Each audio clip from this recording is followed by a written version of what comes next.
Homem de ciência é só de ciência, nada o consterna fora da ciência. Nessa frase curtinha do livro O Alienista, de Machado de Assis, nós já temos todo o espírito de um século. Ainda que não se enxergassem dessa forma, esses homens da ciência estavam carregados de preconceitos, que se escondiam atrás de um suposto fazer científico.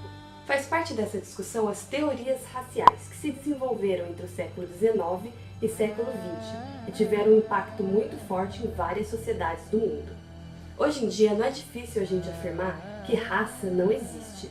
É fácil você perguntar para qualquer pessoa na rua e ela vai te afirmar que não acredita em raça. Mas, ao mesmo tempo, como afirma a escritora Chimamanda Adichie, é muito difícil e delicado abordar o racismo na nossa sociedade de hoje. Então, como que a gente pode lidar com essa dualidade? Dizer que todo mundo aceita que raça não existe, mas o racismo ainda é tão forte na nossa sociedade. É um pouco sobre isso que eu quero abordar aqui nesse canal do YouTube. Eu pretendo falar sobre história da escravidão e do afrodescendente e também história de gênero, porque são dois assuntos que eu sempre estudei na pós-graduação e que me interessam muito. Porque como essas são questões muito vivas hoje em dia, a gente ouve falar delas em vários lugares, só que nem sempre eles abordam toda a complexidade dos pensamentos que se desenvolveram aí há muito tempo na história da humanidade. O meu nome é Lia Machado e você está aqui no meu canal Morena Negra. Então se você gosta dessa iniciativa, já deixe seu joinha aqui embaixo, compartilhe o vídeo e se inscreve no canal, porque no começo de projetos como esse, o mais difícil é conseguir atingir as pessoas que podem se interessar pelo que a gente está falando. Então toda ajuda vai ser muito bem-vinda. Como o meu interesse é fazer vídeos curtos que as pessoas consigam assistir rapidamente e ter um pouco da informação a respeito do assunto, eu vou dividir o tema em vários vídeos. Nesse primeiro vídeo eu vou ficar então no comecinho do desenvolvimento dessas teorias ali entre o fim do século XVIII e começo do século XIX, mas é bom lembrar que as teorias raciais percorreram todo o século XIX e boa metade do século XX. Eu achei interessante que ontem eu estava assistindo The Crown. Sim, eu comecei a assistir só agora, então eu estou na primeira temporada. Mas eu achei muito interessante que lá no primeiro e segundo capítulo a gente já tinha a Rainha Elizabeth visitando a África, o Quênia, e eles colocam lá ela e o marido tendo atitudes racistas, tendo atitudes dessa superioridade branca em 1852. Eu acho interessante essa colocação, mesmo que assim, em pequenos passagens de seriados e filmes, porque faz as pessoas perceberem, ou pelo menos terem um pouquinho da noção, o quanto essas teorias se desenvolveram e atingiram muito a nossa sociedade. Você estava já em 1952 e a rainha estava falando em levar a civilização, levar o progresso para as sociedades selvagens dos africanos. Então são coisas que a gente realmente tem que pensar e ver nessas pequenas participações que surgem em seriados e filmes, que dão um pouco a dimensão das coisas, assim, para o nosso conhecimento. Mas, voltando aqui ao nosso tema de hoje, que é o início das teorias raciais, como eu disse, século XVIII e início do século XIX, eu acho que para a gente entrar nesse assunto é preciso primeiro pensar em algumas coisinhas que já estavam lá em desenvolvimento naquele período, que tem a ver com o que eu acabei de falar aqui sobre a rainha. Que é então eurocentrismo, não é mesmo? Essa ideia de que o europeu estava ali no centro do universo, que eles eram os caras do conhecimento, da inteligência, do desenvolvimento, da civilização. Exatamente isso que temos assim no decorrer de toda a nossa história. Não? Então, eurocentrismo, um aspecto importante para a gente entender teorias raciais, e essa ideia de civilização e progresso, que era um conceito universal naquele período. Todo mundo tem que atingir um nível, tem que atingir um patamar de capacidade, um patamar de desenvolvimento que se relaciona com o desenvolvimento europeu. Tendo um pouquinho em mente esses conceitos, a gente vai lá fazer a nossa viagenzinha no tempo para saber que, bom, na verdade, essa diferença, essa noção da diferença, diferença fenotípica entre os povos ao redor do mundo para os europeus, no ponto de vista dos europeus, já se desenvolveu ali desde o século XV, quando eles saíram para as grandes navegações. Então, quando eles foram para a China, quando eles chegaram na América, eles já tiveram essa noção da diferença cultural e da diferença da aparência das pessoas. Só que isso ainda não era uma questão política e social, né? Era só uma questão de curiosidade, né? De eles quererem, nossa, entender por que é que aquelas outras sociedades se desenvolviam e eram tão diferentes, né, da sociedade europeia.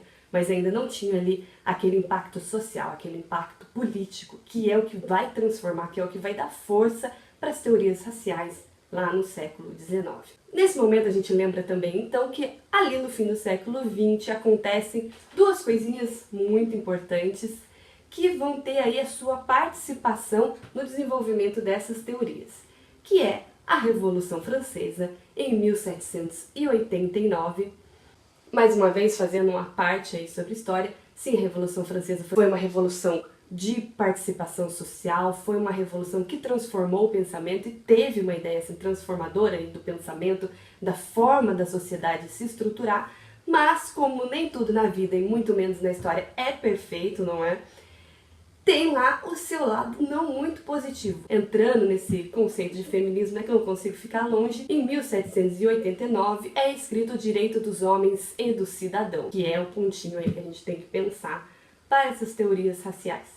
Mas em 1791, uma mulher chamada Olympe Gouges, ela escreve o Direito das Mulheres e da Cidadã, porque, né, não por acaso, já percebeu que o direito dos homens e do cidadão não estavam, né, contemplando as mulheres. O que é que acontece com Olympe? Bom, Olympe é degolada em 1793. Vamos voltar aqui ao assunto, senão não termina esse vídeo. Então, em 1789, temos a Revolução Francesa e esse documento muito importante, que é o Direito dos Homens e do Cidadão.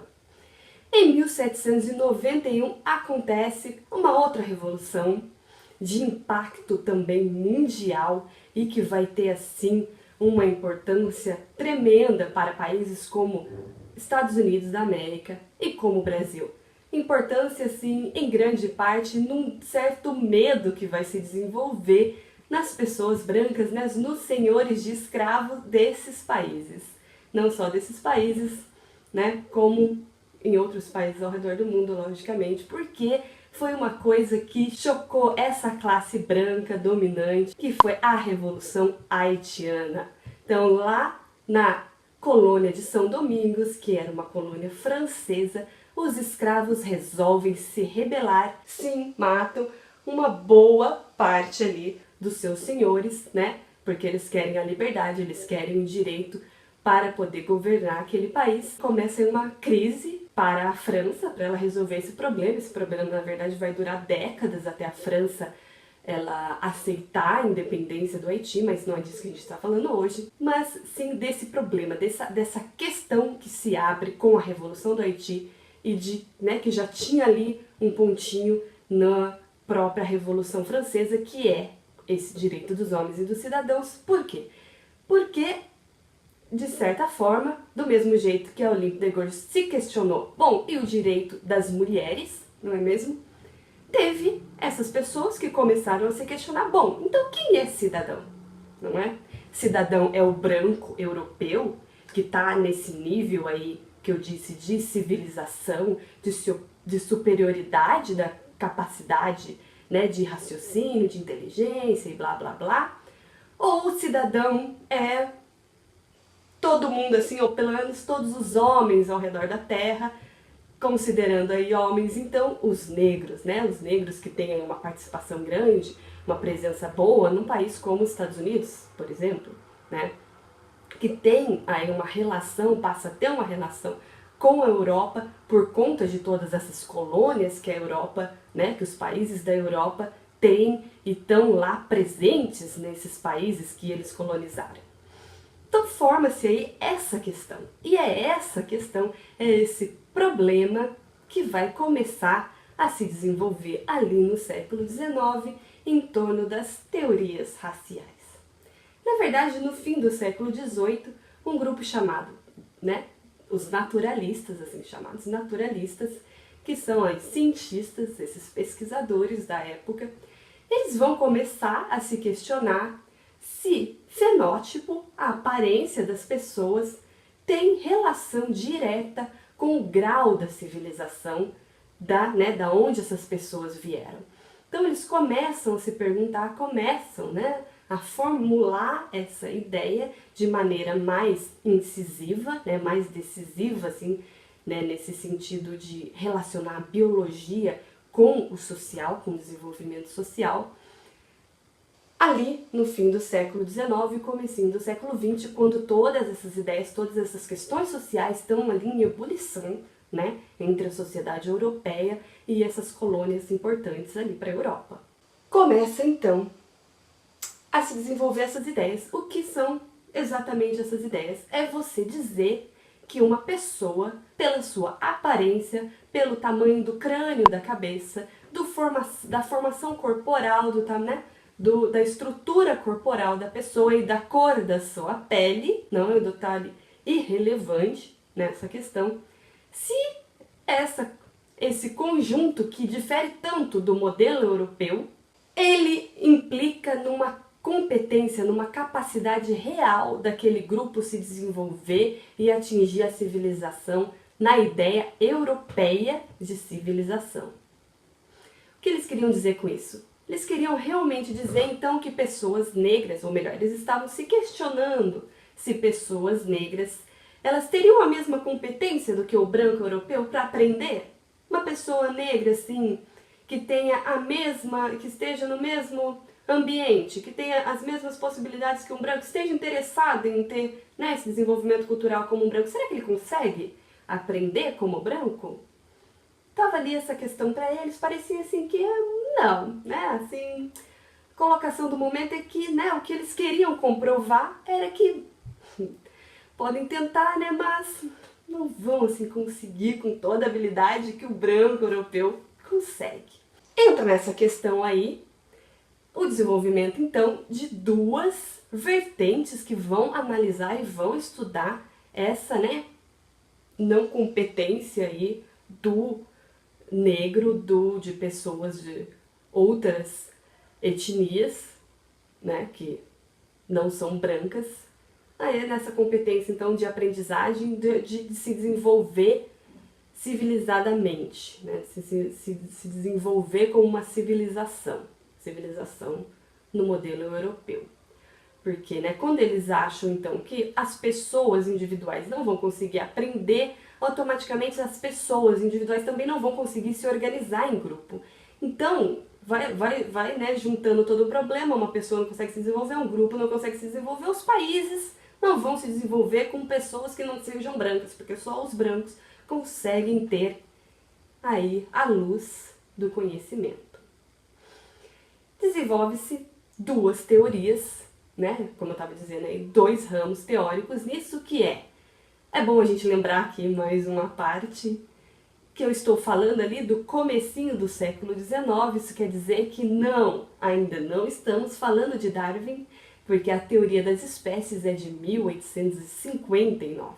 Então teve bons aí 60 anos, quase 60 anos, ou mais de 60 anos, para as teorias já estarem se desenvolvendo, já terem impacto ao redor do mundo, até que Darwin lança o seu livro e vai então se modificar, vai começar a ter outros impactos, mas, né, vai estar aí já nesse contexto. Então, esses pesquisadores vão utilizar o livro do Darwin para afirmar uma teoria que eles já tinham, que era uma ideia que eles já queriam comprovar. A gente, na área científica, costuma dizer, né, que qualquer pesquisa que começa já querendo atingir um resultado prévio, normalmente não vai dar muito certo, mas isso não era levado em conta naquele período. Mas as teorias do ramo monogenista e do ramo poligenista. A diferença entre essas duas linhas é que os monogenistas, eles acreditavam ali, baseados na ideia bíblica, de que a humanidade tinha uma raiz única. Então todos os seres humanos realmente, eles nasceram de um mesmo lugar, eles vieram do mesmo lugar, todos são filhos da mesma raiz. Mas o que acontece é que no desenvolver da história da humanidade, uma parte desse grupo, né, eles começam todos com a mesma competência, com a mesma capacidade de atingir a civilização, mas aí no desenvolver da história, alguns desses grupos eles sofrem um processo que eles vão chamar de degeneração, que tem uma ideia mesmo biológica. Então, os genes desses grupos, de determinados grupos, não por acaso, os grupos, né, de negros, os grupos de pessoas que não eram brancas, elas sofrem essa degeneração e aí elas perdem a capacidade de chegar nesse nível de civilização que o europeu tinha lá como o patamar a se alcançar. Então, acontece isso no decorrer da história, não tem muito o que fazer. E você tem que, assim, aceitar que você teve um gene que se degenerou, sabe? Tem o que fazer. Aconteceu, sim, e é lógico que o branco não. Ele foi aquele que deu a sorte e se manteve muito grandioso, muito desenvolvido, até sempre. Essa então, o ramo monogenista. E o ramo poligenista, ele já dizia que não. Tem essa história não. Já existiu desde sempre várias raízes para os seres humanos. E é exatamente esse fato de ter várias raízes para a humanidade que fez com que algumas fossem, né, competentes para o processo civilizacional, que são as raízes melhores dos europeus, e algumas outras raízes aí da humanidade não teve tanta sorte assim, eles já são degenerados desde o seu princípio e não vão então, né, conseguir atingir aí o grau da civilização esperado pelos europeus. Para a gente ter um pouco assim da ideia, um pouco de ideia do impacto que teve e o abuso que se chegou com essas teorias, eu acho que um bom exemplo é a história da Saartjie Bachmann, ou Sarah Bachmann, que é conhecida hoje, tem um filme, chama-se Vênus Negra, na época era conhecida como Vênus Hottentote. Hottentote porque, né, ela é da África do Sul, e os colonizadores tinham dado esse nome para a etnia dela, para o grupo do qual ela fazia parte, por conta das suas características físicas realmente. Então, hoje em dia é considerado uma nomenclatura pejorativa, eles são o grupo dos Khoisan. Mas o que acontece na história da Sarah Bachmann é que ela é levada por um europeu, né, por um inglês, para a Inglaterra com a promessa de enriquecer, de se apresentar em espetáculos e se tornar famosa na Europa. Então, essa mulher na Europa, na Inglaterra, ela chama muita atenção. Esse inglês, ele realmente consegue expor essa mulher, só que ele, lógico, vai expô-la sem direitos, né? Sem pensar na humanidade dela. Ele vai colocar essa mulher como uma primata, um modelo humano que não é o modelo europeu. Então, a visão desses europeus para Bachmann era essa visão do diferente, a visão do grotesco mesmo. Ela fica ali um tempo em Londres com esse inglês e depois ele a passa para um francês que a leva para Paris e começa a colocá-la, né, em exposição no circo. Realmente aí já com a ideia da grade, de colocá-la atrás das grades com, né, correntes, fortificando mesmo essa ideia animalesca, que era o que eles queriam mostrar. A questão é essa, não é? De você pensar na raça como uma forma de você comprovar aí o que eu estava falando lá no começo do vídeo, você comprovar que não, que os negros, que esses grupos que não são brancos, não se assemelham ao europeu, não são tão humanos quanto um branco, quanto um europeu. Então eu acho que nem precisaria explicar, mas mesmo assim, né, eu quero entrar nesse assunto, porque vira e mexe se torna recorrente aí na mídia, né, surge, a gente querendo ou não, pessoas falando isso, você começa a entender por que macaco, por que você vincular uma pessoa negra com esse xingamento tão pejorativo como macaco, tem esse grau forte, esse grau pejorativo forte por conta de todo esse vínculo histórico. Você vincular o negro com o macaco, sim, por conta de uma ideia de primitivismo. Não é uma simples questão de opinião ou de julgamento, mas de compreender a dimensão histórica que está por trás do que acontece na nossa sociedade contemporânea. Foi isso o vídeo de hoje, gente, como eu disse, só para poder dar um pouco assim a perspectiva da época, do que acontecia no momento em que foram se desenvolvendo essas teorias. Como eu falei, o assunto é bem longo, eu nem sei qual que é o tamanho desse vídeo, mas eu tentei resumir, falar só assim ali um pouquinho do desenvolvimento, do começo dessas teorias. E se você gostou do vídeo e ainda não compartilhou, não deixe de compartilhar, não deixe de deixar o seu joinha aqui embaixo e se inscrever no canal, que vai me ajudar muito. Tchau e até o próximo vídeo!